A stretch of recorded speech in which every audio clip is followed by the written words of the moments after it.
there's something there for us together in I the love that. future and building and helping everybody else out. I love it. I love it. Big believer in that. We have the ability in Authentic to, I think, implement kind of the way I do things just in about every avenue that we want.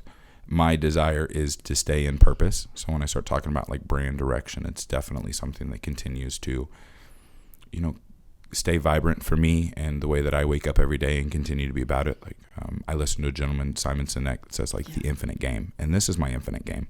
I want to be 60 and still be doing this. So when I think of what do I want to be as a coach or an athlete or those types of things, it's definitely me at 60. And I want to be a super heavyweight bodybuilder for me. Like I want to turn pro and I want to leave a legacy. I think by the way that I do things in work ethic or mentality, like the greats that I love and enjoy, it's because I really like dug their mind. I really dug how they did life. Like their end purpose was beautiful. And so I want to leave a legacy like that. I do want it to be in coaching in some form or fashion. And then Authentic, ultimately, I want to build to where it's a lifestyle movement.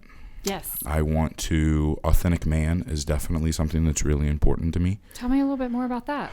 So when we start talking about getting connected with me and my wife, I really believe that I can regularly elevate myself as the standard of man that I believe my wife should deserve, or my community should deserve, or me as like a soul should deserve. Like I think there is some standards that I think we could educate men in these times that could really make a huge impact. I don't necessarily enjoy old roles or old school thinking in that, but what I'm talking about is there's a level of support, there's a level of internal power and confidence and belief and vulnerability and emotional, maturity and, time that I've spent in my mind. I really believe that some of the ways that I do life, if we can implement that into our men culture, sure, I think we could make an impact that's just absolutely phenomenal. And I would say just the woman that my wife has become because of the platform that I've been able to give her to become a better woman. And that, I think that has to do with my manhood. Like that's who I am as a man. Right. And so if I can teach that through other men, like we can change kids, we can change marriages, we can change jobs, we can change so much if we can elevate the man in like a community standpoint. I love that. That's the first time we've really kind of like talked about that. It's in purpose for sure for me. It like my hands are sweaty talking about it. Like it's so like you feel it deep down inside. I had some amazing men in my life that just left such an impact in such an amazing way that when I saw how great they were and the way that they were great, if I could just learn that and put it together the way that I've put it together, like we could do amazing things with that. Amazing things. So to the men in my life, y'all know if you're seeing this, this will probably get sent to you or shared to you anyways, but thank you for that for sure. That's awesome. Yeah. And kind of speaking to what you were talking about, I lost my dad when I was 16, and he was a Marine, very tough upbringing. He literally made me who I am. I adored my dad. I adored my mom. I really felt like I got the best of both sides from both of them. But losing him at 16, it was very, very difficult. And, he was rough on me. Don't come home from school if you don't make captain of the drill team. And, straight A report cards. Well, why aren't these 99 and 100s? And I'm like, well, dang. He helped push me, but that's also put a level of perfectionism on myself that is difficult too. So there's good and bad, right? Yes. But I will very much always respect him and honor him. Always. And he's kind of that voice in my head that keeps me going. Yes. And so it sounds like you have a lot of men in your life that are very similar, and it's amazing. I think that a beautiful male relationship in any of your existence, whether it be a coach or a dad or an uncle or a brother, any strong male interaction, like it leaves an impact. Yeah. Because that, like, when you see a man who like is manning, like just killing it, and you look at his direct 100 people around him, like they're succeeding. Right. Like they are elevated due to the level of human being he is. Like it has such an impact that we can't like quantitatively talk about, that if we can just 1% change, impact huge. 5% change, we're changing lives. 10% change, like your community's different. Like if we start changing men like 20% of their like character, like that's how we change a country. Like that's how we do ignorant things, is like just elevating something that is already strong in us. I think we initially, the male role is strong in us. Like dads, it's like the beginning of us. Like it's how we do stuff. And then I think sometimes it gets tainted. And if we can get back to a point of like being that in our communities, I mean, bosses, like think the strong boss that's been just a tyrant, or the strong boss that's been like overly supportive. Yeah. Simon Sinek is just like a god for it, but he just makes you believe you can become great. All of the businesses are X-fold year over year over year over year. It's beautiful. Absolutely beautiful. I love that. Yeah. I love that. Yeah. You know, my dad, he always taught me to kind of run with the boys and compete with the boys growing up. And that was everything from tackle football to foot races. And he made me see no lines. And still to this day, it's the same thing. It's like I find myself in situations where I work with predominantly men. Yes. And flourish. Thank you. And flourish. Thank you. Yes. I certainly work hard and I try, but it's just, there's something about that mentality and not seeing a difference and just, you know, owning who you are and what you bring to the table. Yeah. Changing lines, what you just said there, like it's so right. Like you have come to me goal after goal after goal and said like, look, I've done it and matched a man in that. And I think what's beautiful is like every man that you've told me that you're like going to speak with and things, I respect the hell out of him. So then when you're equally next to him, it's like, hell yeah. Like that's what I'm supposed to be doing. I need to be in more rooms like this. Yes. It's beautiful. Yeah. And you know, like I will, you know, one of them, he was an MMA champion, two-time champion. And I didn't care if I didn't say anything the whole time. I was just like looking around and I was like, I am on this stage with like 6 badass men and I'm the only female. I'm just going to take a moment right here. I don't care if I say 2 words. Because it was an honor to me to be graced by their presence and be part of that. Yes. Really, absolutely. Beautiful. Yeah. Okay, so going back to the fitness thing, because I'm still like kind of picking your brain and trying to figure out what's going on in mine. So if, you know, so I have these 2 different paths. Yeah. If I went down one path, like how much of an off season do you think we would need to have to build muscle and do what we need to do with the glutes, since, you know, I had my nerves cut in the lower back since I was a gymnast? Like 6 months, a year of, you know, pure hard dedication? Like what's in your head from a coaching perspective if I went competition route again? I think we really have to put ourselves into a scenario of who we know we're going to compete against. Okay. And not state-wise. I mean, you're going to go to a national show and these women are like, the level of athletes that this sport has started to produce is just phenomenal. Yeah, it is. It's just absolutely insane and happening at a young age. Yes. And so it's not necessarily about how long will it take for me to get there. It's what is the difference or delta between where they're at and where I am, and in between us. Like, what do I need to change?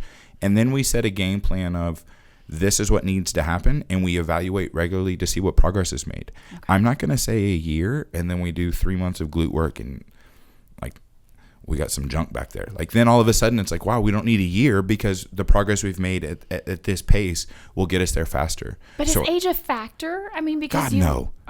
How is that possible if you're competing against 20-year-olds or, you know, whatever age? Yes.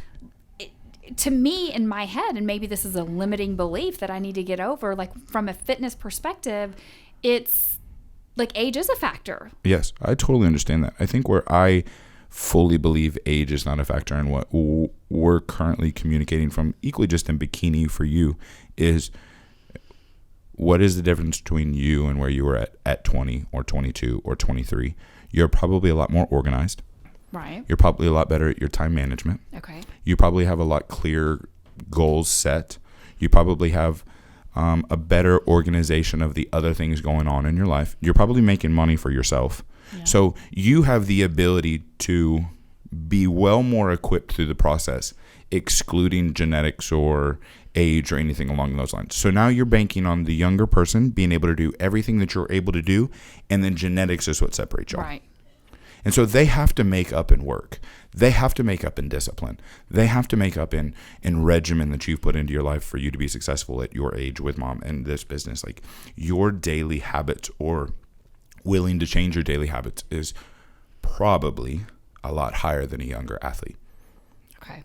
And so maybe they have to work out this hard out of 10 and they get these results, and you have to work a little harder out of 10 to get the same results. That's the only thing that you have to decide, is like, I have to keep myself at a level of working consistently that's what separates us. We talked about Kobe last time. Yeah.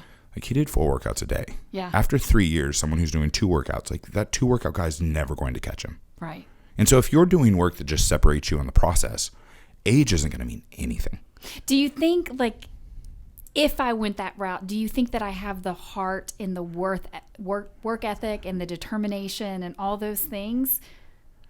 You're only asking me that because you believe that I know what the experience takes more than you do, because I've experienced a national level show where I've doing those things. So you're only asking me that because you believe my experience would give you more education to that. I've watched what you've done in the last 12 weeks. If you can repeat what you've done in the last 12 weeks, Elissa, you can do anything. Oh, I like that. You can do anything. Like, it's not because I know what's coming and can you do that. If you match this the last 12 weeks, no matter what the goal is, like, you will achieve it. I love that. Like, I've seen it the last 12 weeks. That's what it takes to be successful. That's what it takes to build something beautiful. I've never done, like, for example, like days where you did an hour of cardio. I've never had to, from a genetic perspective. Mm-hmm. And I found myself like, you know what? You got to put in the work. And I remember back when I was a child and I wanted straight A's. That's just like it was going to happen. And I would look at myself and I would have to study 3 to 4 times harder than anybody else to get those grades. But you know what? I would do whatever it took to get the goal that I wanted. Yes. And so I feel like it's applying that same mentality to whatever I choose moving forward, because, you know, maybe I am going to have to work 3, 4, 5, 6 times harder than anybody else, or maybe a 20-year-old or whatever.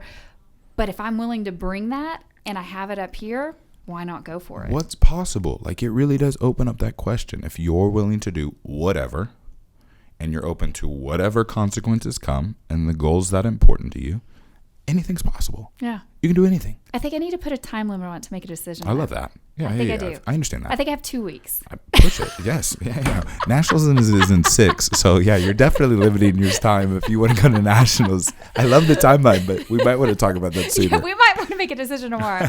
Anyway, okay. Well, enough about me. Yes. I just, and from Team Authentic, you do lifestyle coaching. Yeah. You also do the competition coaching. Yes. And, you know, I would really, maybe separate from today's podcast, I would really like to sit down and talk about how we can help out other people in my life. I love it. You know, members, real estate professionals that have an interest in either doing lifestyle coaching and or even a competition. Because I will tell you, when you compete, it's not just about the way the body looks or getting up on stage. There's so much that goes on and you walk away with so much. It is the most exhilarating experience and you're so proud of yourself and you just feel on top of the world. And one of the reasons why I decided to compete was for that. You know, there were some others as well. And then, you know, I'm walking into what's called an ultimate entrepreneur camp with another real estate organization. Yes. It's mindset intensive. It's entrepreneurship. It's obstacle courses, running. You train for it. And it's the same thing. You walk away on top of the world believing in yourself and that you can do anything. And I'll end on this note and ask if there's anything you want to end on. I think the biggest thing that I love about you and your coaching is I've picked up on this trend from the time I was a little girl in people. You, in particular, believe in people sometimes when they can't really feel it or believe in themselves in the moment, and you get them past that little crevice in their life at that point to keep going and say, I can do this.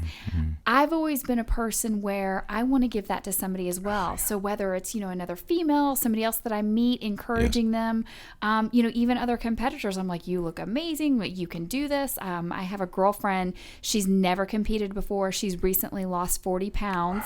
She is going to be doing her first competition, I think March or April. And I'm just like her biggest cheerleader right now because I'm seeing changes happen in her mindset, in her body. And I'm just so happy and proud of her. So Thank you. Always continue to believe in people when they don't believe in themselves, because that is such a huge, huge component. Thank you. Yeah, totally. And is there anything that you want to add? I would love to have that conversation in a couple days. I don't know what my future holds, but I would love to have that conversation. I think if I was to want to leave an impact at the end of this episode, it is definitely wanting to communicate. You need to pick something in your life that kind of scares you. And then you need to find the people to surround yourself with to be able to achieve the thing that kind of scares you. Yes. You need to. You need to do hard things. Yes. I just watched a podcast, Impact Theory, Tom Bilyeu. Okay. And he had I'm screwing up and remembering the name, but the gentleman, he goes by the Concrete Cowboy. And he did 50 triathlons in 50 days in 50 states. That was a couple years back before COVID. And just recently over COVID, he did 101 days straight of a full triathlon. 2-mile swim, 112-mile bike ride, full marathon, 101 days straight. And he says you need to do hard things. And I do believe that. If I was to say in impact, go find something that scares the shit out of you and go do it. That's Set my a goal. whole life. Go do it. Yes. Yeah. You need to, because you need to be able to dive into that fear. And I'm not telling you to do it alone. Find a circle. Yes. Find anybody, everybody. The person checking you in at the gym. Make an agreement with them that I need to see you 100 days over the next 100 days. Make some circle. Set a goal. Do the thing that scares you. And keep doing it over and over and over. That's it. Do that. You'll be all right. I love that. Yeah. I love that. Thank you for Of course. everything you've Thank you done for for having me. me. Thank you for your wife. I mean, she's absolutely amazing. I adore Yes. her. I know you do too. Maybe just a little bit more than me. And it's just been an amazing experience. I was so excited to have you back today. Yes. I don't know what the future holds. How exciting. But I know you and Amy will always be in my life. Oh, please. I'm glad. Yes. I think you definitely, leaving this scenario, and all the guys that I spoke with are what are their future plans? And the conversations are, my door is now open to you. Yeah. My spare bedroom is yours. My food is yours. My Yes. pantry is yours. After leaving an experience like this and giving the experience back and forth from athlete to coach and coach to athlete, We're bonded. Yes. Let's do Christmases together. It's how do we share more experiences that are important to us and have those people that are important to us around us. I love that. Well, I'm sure you will see Kenneth again at Yes. some point, because him and his wife are not going anywhere. And who knows, maybe some of the listeners, you'll be part of the lifestyle Please. coaching Yes. or even a competition. So Yeah. thank you so, so much. Thank you, Miss Elissa. Okay, thanks. Bye.